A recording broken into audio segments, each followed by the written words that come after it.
our next presentation this afternoon will discuss about zero bureaucracy on e-governance and breaking barriers on data silos, where the presentation will focus on how removing barriers to governance and facilitating seamless data sharing among government agencies is critical to progress. I'm delighted to introduce our esteemed speaker, the Undersecretary for Cybercrime Investigation and Coordinating Center. Please join me in giving a warm round of applause to Undersecretary Alexander K. Ramos. Good afternoon. Thank you for inviting me. And me introduce what CICC is all about and the things that we do for the government. No? I'm not new to government. I came from military enforcement. Later on, the ICT and the post. I do cybersecurity and transnational investigation. Now, CICC was created 10 years ago, 2012, I think, 11 years ago, but never activated until during the pandemic period. It was to address the various online scams and crimes that were happening. But in 2012, it was designed by our leaders to address the growing online financial crimes. Unfortunately, hindi siya na-activate. Instead, another government office was created. Ito yung infrastructure, critical infrastructure office under the office of the president. Similarly, CICC was under the office of the president but never activated. And finally, it was activated, but it was positioned improperly like a police station, which it is not. The law provides something better. Kaya nga nung nagkakagulo na tayo during the pandemic, the question was, let's create an agency that will address all of these problems. Only to realize our leaders really prepared something for that, hindi lang inactivate. So finally activated, but then people who were appointed were at a loss. Paano ba natin patatakbo ito opisina? So finally, last year, with that mandate, creating CICC under RA 10175, okay? Very, very clear ang mandate niya. The first two alone, okay na eh. Number one, prevention of cybercrimes. Number two is suppression of cybercrimes. Okay? Of course, very broad pero specific yung kanyang other functions. To be able to acquire this or make it move, you must collaborate with everybody because we can call on any government agency to ensure that we solve or makapartner namin to fix certain cybercrimes or cybersecurity issues. Okay? So, yun ang kanyang direction. And as a result of that, it was absent. So, we created for the first time the National Cybercrime Hub, which is based in BGC, no? Medyo saucy, pero mura ang rent doon. Okay? So, mura yung rent sa building na yun. Mas mura pa sa ibang areas. Kaya kinuha ko yung 2 building. Okay? It houses our collaboration center with other channels, both in government and the private sector.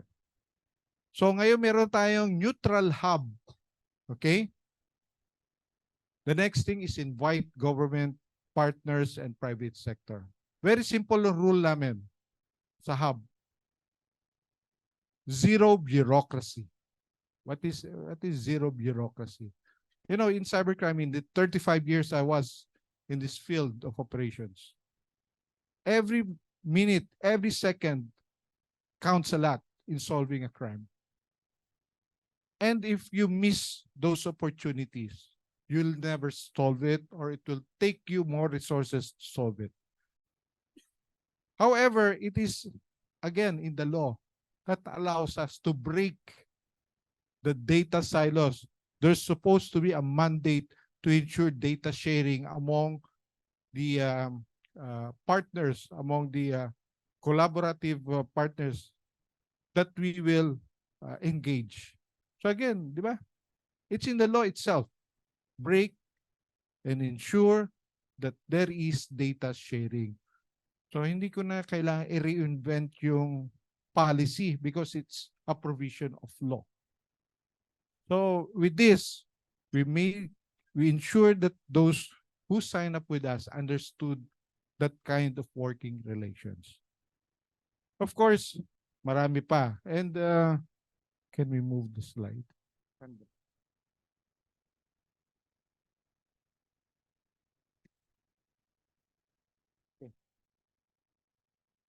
These are the things that we achieved in less than a year. Okay. So,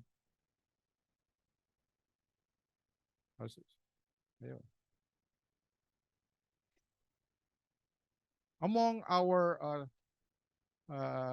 targets, okay, to be able to prevent cybercrime is understand what are our critical infrastructures. Na-break ko na yung barrier between the private sector and the government. Private sector is now collaborating with us, opening their doors, yung mga secrets sila sa technology. And of course, naka-NDA yung mga partners namin ng government agency.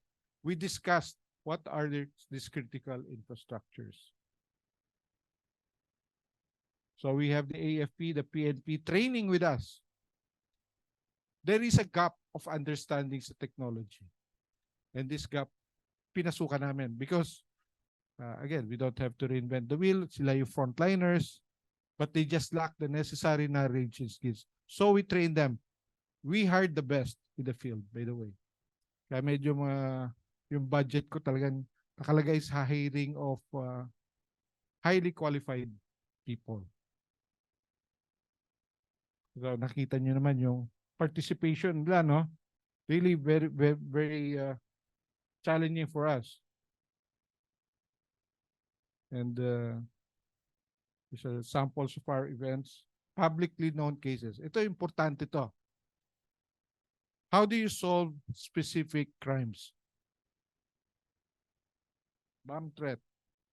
When do you know it is a hoax or a real threat?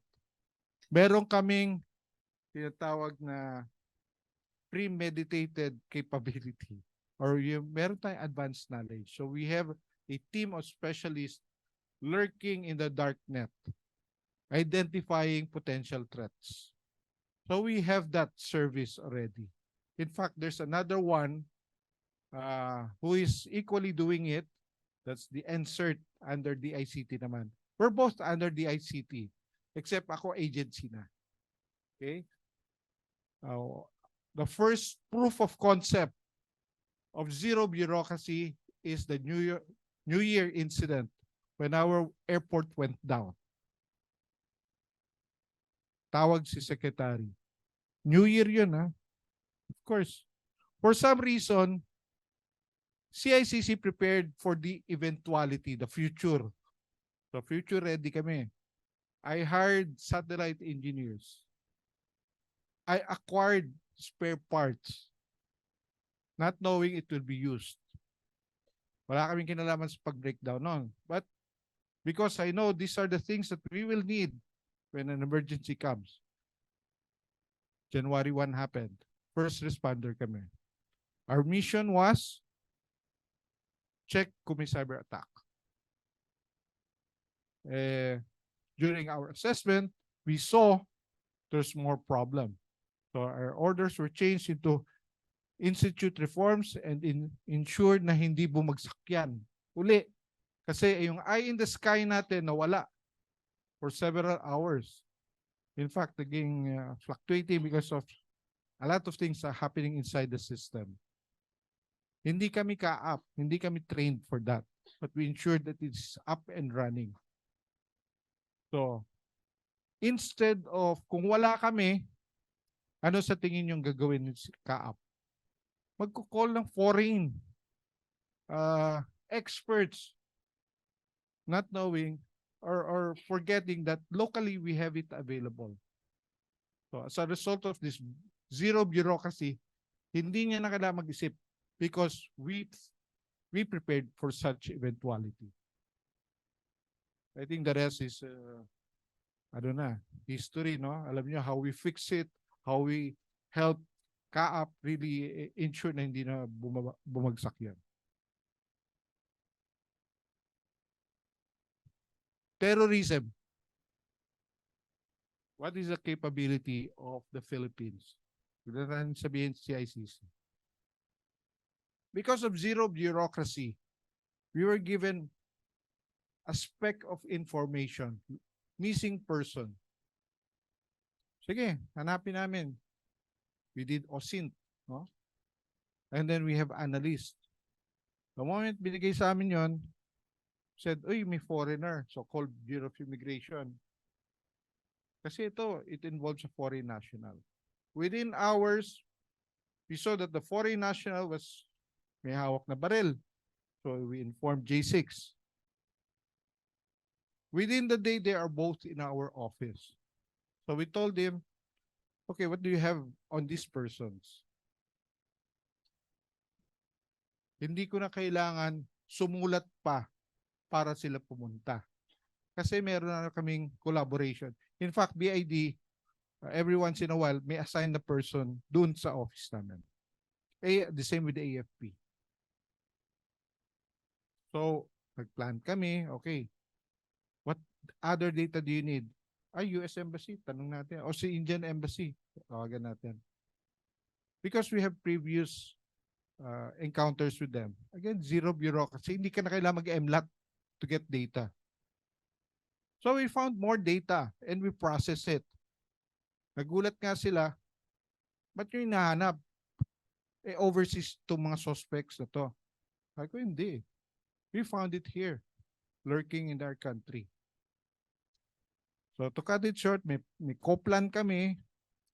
O hindi kami frontliner dito, foreigner to, dapat si Bureau of Immigration.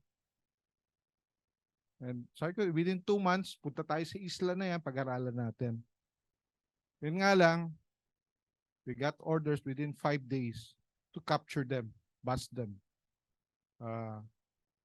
The reason is, why spend a lot of government resources, probable millions, just to prevent a potential threat or loss of lives?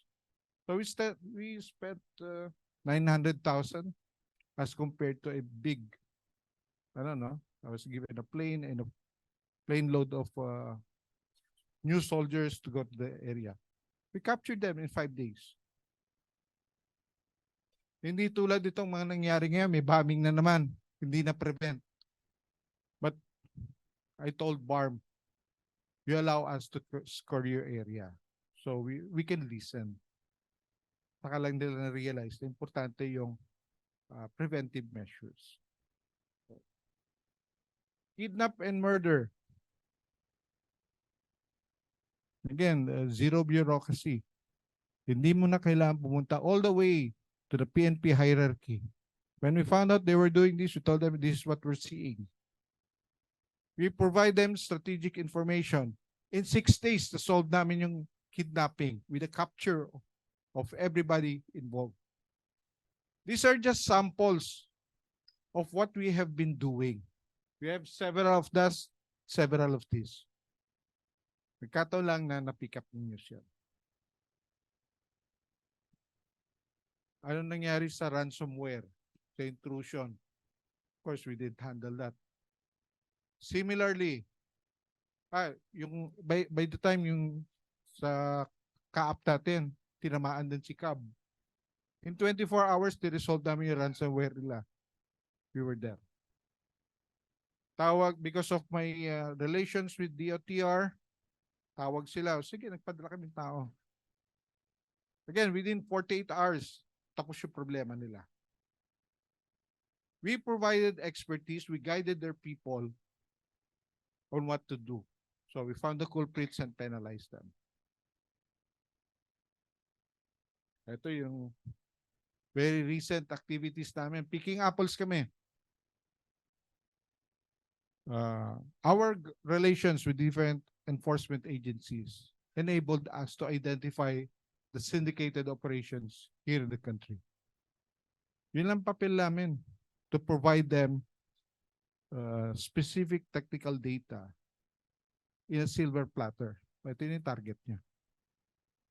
We will help you, pero kayo humarap. Kayo pumunta sa korte. But again, the working relations is very nice. Because zero bureaucracy, hindi na kailangan pumunta kung sa sampa. Mabilis ang resulta nito. So,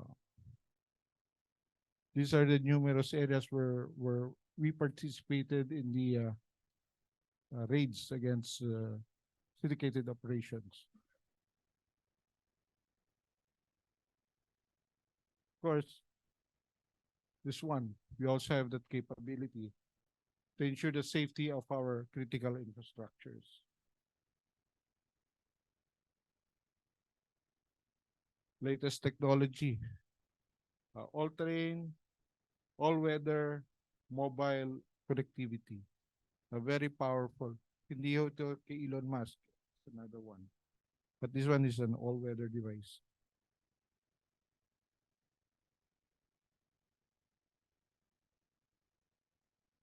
So even landing sites, we have a say on it because the private sector allowed us to view them and to ensure that they are properly secured.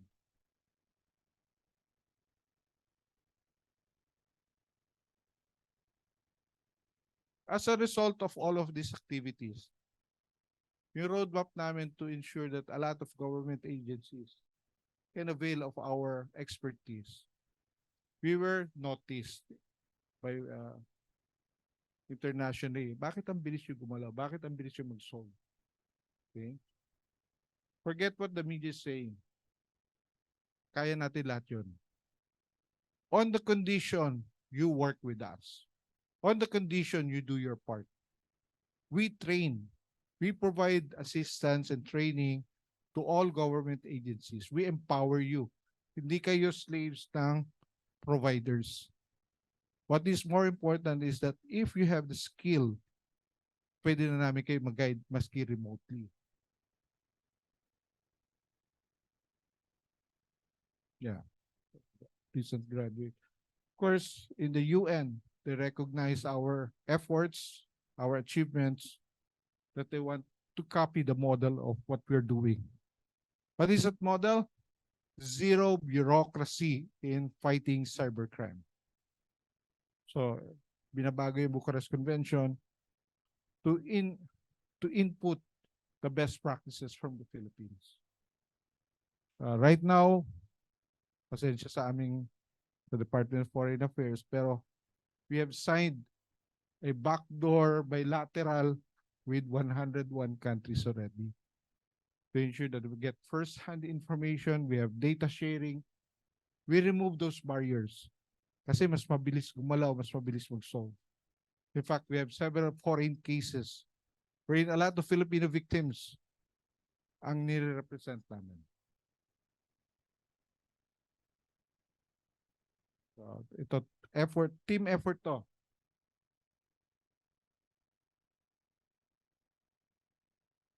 So, the model, the proof of concept says it works. It doesn't mean na kami lang pwede gumawa nito. We believe that every agency can do it too. Kailangan lang ng focus. Technical skill, huwag niyo problemahin. We share government resources. We will bring to you other resources from other government agencies para matulungan kayo. That's why yung mga operation namin sa field operations, joint yan. PAOK, DOJ, NBI, PNP. Wala nang superstar. We work as one body. No? Ganun din. We work together with financial institutions to ensure na mabilis ang recovery o mabilis ma-block yung mga scams. Just this morning, we launched the 12 anti-scam efforts natin to warn the public para hindi sila mabiktima. Dito, we enjoin the public to participate. It is not all government. It is a duty of everyone. So, No matter how big or small your agency is, just come to us. We will empower you to address these issues. Hindi ho tricky ang cybercrime o cybersecurity. Napaka-basic. Kailangan nyo lang mag-comply ng ISSP nyo. Kung hindi kayo marunong, tulungan namin kayo to see your mandate naka-andon, naka-anchor ang inyong plan, ang inyong information security plan. Yes, we will help you without even asking it. Because everybody needs to share resources. Limited ang government resources but we can share the knowledge and skill to everyone. Again, thank you. Good afternoon.